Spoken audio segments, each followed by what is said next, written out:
Well, Brock, you revealed today that in the top 100 players in the NFL, as voted by the players, so no East Coast bias stuff here, no media bias, the Seahawks and Bills were the only two teams with zero players that cracked the top 100. How do you react to that?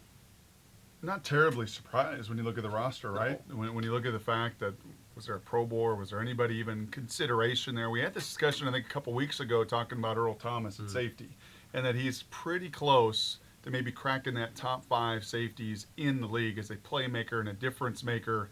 Maybe a Leon Washington is that kind of guy, but as a special teamer, not an everyday player, you're not going to crack the top 100. So I wasn't terribly surprised to hear that news, but there's definitely some work to do, I think, for the Seahawk brass, a lot like the Mariners, where at least the Mariners have an Ackley and a Smoke and a Pineda, those guys on the come.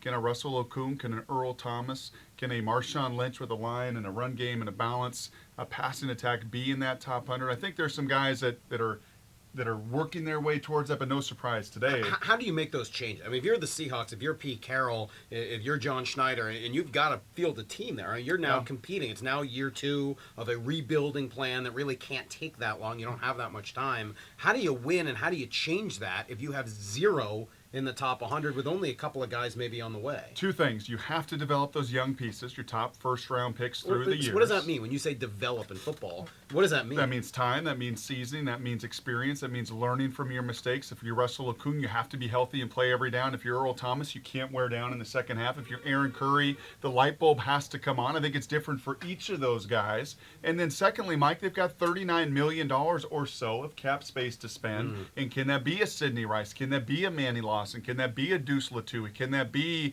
a difference maker, a Robert Gallery that can come in and start to push that and get closer? Because ultimately, there's no surprise. The teams that are winning on this, New England, Indy, New Orleans, got a lot of players in that top 100. If you're going to be a perennial Super Bowl contender, you're going to find you're going to have guys crack that top 100 list.